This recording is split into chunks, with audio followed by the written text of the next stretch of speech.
I believe that designers are innovators, leaders, innovators, people who create new guiding narratives. Terry talked about that yesterday. So I actually think we have a challenge as a community. How can we help musicians and the music industry be more sustainable? So let me just ask that question to the two of you and David and see what you think. Well, I've been a state employee for 40 years, so I know nothing about innovation and nothing about making money. And nothing about taking risk. However, I've been a professor, and one of the things that confronted the fine art industry in the 1940s and the 1930s was the invention of the photograph. There was a great idea that photography and photographic reproduction of graphic art would destroy creativity by replacing great art with cheap-ass reproductions. And the first people doing really cultural thinking about this came out of Frankfurt, Germany. Most of them had to leave, as you might imagine, including a guy named Walter Benjamin. Walter Benjamin, if you want to be high-tech or German. He wrote a book which I commend to you, although it's a little bit of a brain stretcher, called The Work of Art in the Age of Mechanical Reproduction. He's totally concerned with this change, but what he noticed and what you probably notice today, that the more something is reproduced, shared, and riffed on, the more the original becomes valuable. More people go to Munch Museum to see the Scream because, or despite, that there's a blow-up image of that.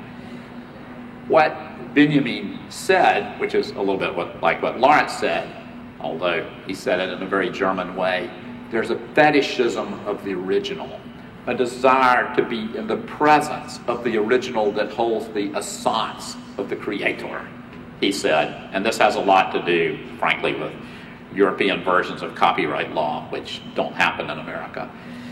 Something called moral rights, like the creator, even if you sell it, you still own some moral right to what goes on with that work. Now, how the hell do you make money and connect to music in that way? How musicians are doing it is, there was a moment in which mechanical reproduction run through a bunch of people that controlled networks of distribution and networks of production, such as studios, operated as banks to basically rip off musicians and make a few of them rich. Now, musicians play more live. Again, this is a period in which there's been more people attending live music shows than ever.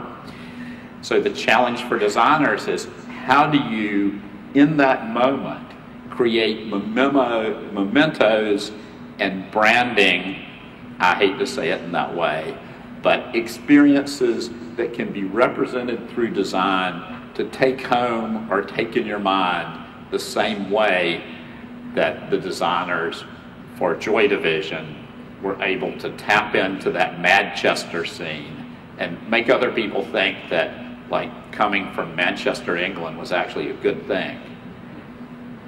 And you know, I'm going to cut to the chase of what I believe. The other question is, and how do we get corporations, people with very deep pockets, to sponsor you to do that, to create the mementos, to elevate? And Hopscotch is a beautiful example, and thank you to all the sponsors of Hopscotch, the Design and Music Festival, because it's those people who can really pour the gasoline onto this fire.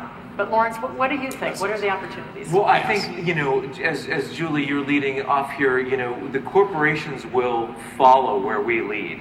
And if you start to uncover ways, and that's what this initiative really is about, is to uncover new ways to find that value, they're going to jump on this and help fuel that fire. And, you know, I remember, you can't sit back and be like a dinosaur and keep thinking about the old days, but I do remember when they would fly art comps on the Concorde to Prince because he needed to approve it in real time and photograph photo shoots with Annie Leibovitz and Mark Seligers 2-3 at a time for one album package. That genie is never going to get put back in the bottle. That's never going to happen again. So what we really need to do is redefine what value is. You know, value isn't the giant old photo shoot, what it was in the beginning. Value isn't a lot of this nostalgia that I showed here up on the screen. There's a new type of value, and it's that experience that we're talking about in real life. Does that exist in the concert space? It absolutely can exist in the digital space. We have to look at the fundamentals of what those connections of value are. What strikes at the people's heart? What stirs people's mind? What inspires them the way punks from the 1970s got inspired? And we're all innovators here. How can we put that energy into the digital space so that everybody can connect to it, add to the value, so it's not just a one-way conversation where there's a record label saying, hey, this is what you should value. But these ideas are coming from the public. These ideas are coming from the grassroots. And once we can coalesce around a redefinition of what value for the music industry is, those corporate sponsors and the record labels are definitely going to want to be a part of it, because value is no longer going to be in the album sales. Streaming is streaming. Streaming will be king. So we need to help redefine, and we're asking you guys to think about how we can help redefine other forms of value and appreciation and engagement and love for music in culture and all these touch points that can be monetized.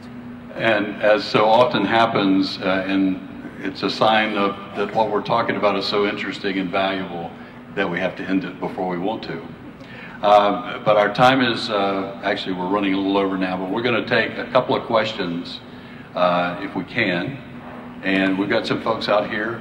But this is the challenge, right? This is introducing you to the conversation. The conversation is going to continue. Do we have any questions? We have back in the back. Can we get a mic over there, please? Thank you. And one more question. Who's next?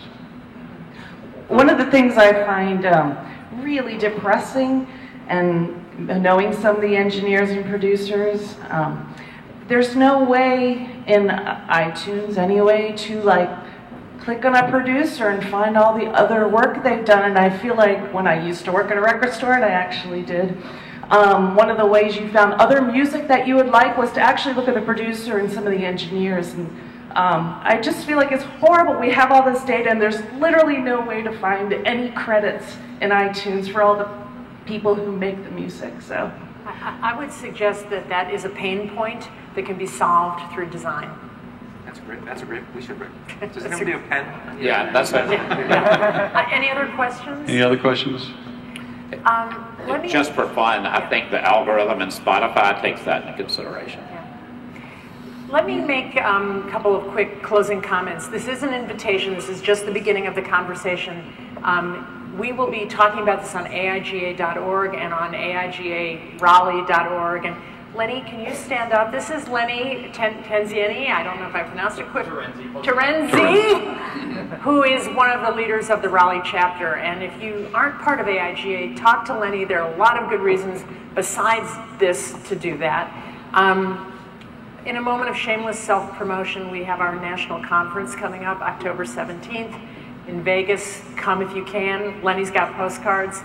This is just the beginning of the work we'd like to do together, and I can't think of a better place to start than Raleigh because of the amazing Well, we're stuff very you're doing honored, here. very honored to have you here. Folks, if you give everyone a round of applause, thank you very much. Hold on. We got one more. So this guy does a Johnny Cash band, you know, in his spare time. You know, David's a designer, he's a coach, he was head of design at Red Hat, one of the partners at New Kind, the founder. And you play and listen to music incessantly. Why? It's interesting because as a teenager, I played the guitar and pretended to be James Taylor and that sort of thing, which worked. And then I kind of put it away as I went to design school, and I forgot about it. It was AIGA and the Austin Leadership Retreat 11 years ago that kind of, all that live music, that reconnected me and made me say, I'm going to start a honky-tonk band. That's kind of where it started. But there is a connection to it. And when you're sitting there, you know, rhythm, balance, movement, contrast, all the design principles are also the principles in music. But when you're sitting there and you're singing harmonies with Caitlin Carey, I don't know if you know Caitlin, but she was in Whiskey Town, and you're hitting those harmonies, there is, there may be a thing or two like it, but that's as good as it gets. That's as good as it gets. So it just fills the soul, and I think that's it for me. They're both primal, that need to express something visually and that need to make a noise that sounds good. They're both primal. That's what I mean. We're wired for this stuff. We've been made to think we're not for a couple hundred years, but we're the ones that got to lead that charge back. And here's the thing. This is now strategically important for business, to have creative, innovative people, right, who are flexible, who can generate different ideas. That this is genuinely strategically important. If we as designers and creators don't understand that, we're missing a huge opportunity. It may not be coming as fast as we want, but it's here. So we've got to be prepared for it. That's my point. That's why I'll close there. But music and design and art, that's what life's about. Otherwise, we are just machine parts. Thank you all. Thank you so much.